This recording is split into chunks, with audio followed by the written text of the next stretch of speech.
Under the aegis of Umar's rule, indolence and inactivity were not tolerated. He once evicted some youths that lived in the mosque. He chastised them with blows and said, "Go out and seek sustenance, for the sky does not send down rain of gold or silver. Laziness begets worry, depression, and manifold illnesses, while activity and work beget satisfaction and happiness. If each one of us does what he is supposed to do, all of the above-mentioned maladies can be eradicated, and our society will benefit from an increase in productivity and development. And say, do deeds. You may disperse through the land. Race one with another in hastening towards forgiveness from your Lord, Allah, and towards paradise. And march forth in the way, which leads to forgiveness from your Lord and for paradise." The Prophet, blessings and peace be upon him, said, "Verily the Prophet Dawood would eat from the labor of his hands." Though it might seem to be a paradox, many people are dead despite the fact that they are alive.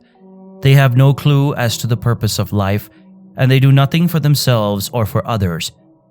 They are content to be with those, the women, who sit behind at home. Not equal are those of the believers who sit at home, except those who are disabled by injury or are blind or lame, etc., and those who strive hard and fight in the cause of Allah. The dark-skinned woman who cleaned the Prophet's mosque played out her role in life with alacrity and a sense of purpose, and as a result she entered paradise. And indeed a slave woman who believes is better than a free mushrikah, idolatress, etc., even though she pleases you. Similarly, the boy who made the pulpit for the Prophet contributed according to his abilities, and for that he earned his reward. His talents were in carpentry, and he took advantage of those talents. And those who could not find to give charity in Allah's cause except what is available to them. In a move that expanded the opportunities for the call to Islam, the American government opened the doors for Muslim preachers to visit prisons in order to teach prisoners about Islam. The apparent reason or motive was that those criminals, drug dealers, and murderers who accept Islam during their stay in prison re-enter society as productive and good members. Is he who was dead without faith by ignorance and disbelief? And we gave him life by knowledge and faith, and set for him a light of belief, whereby he can walk amongst men, like him who is in the darkness of disbelief, polytheism, and hypocrisy. An extreme attachment to this life, the yearning to live long, and an abhorrence of death that goes beyond normal limits. These all result in anxiety, worry, and sleeplessness.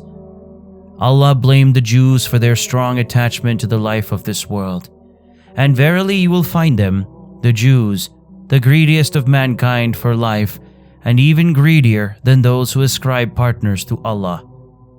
Every one of them wishes that he could be given a life of 1,000 years, but the grant of such life will not save him, even a little, from due punishment. And Allah is the all-seer of what they do. Regarding this verse, there are some important issues that we need to discuss. First, Allah mentioned that every one of them wishes for a long life.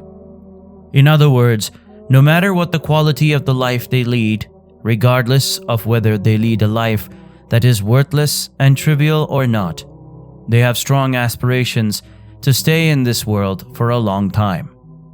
Second, there is the choice of the words 1,000 years.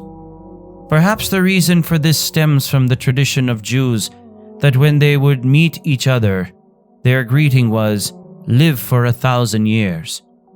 Allah reproached them for desiring such a long life, and yet suppose that they did live for 1,000 years, what would be their end? It would still be the scorching fire.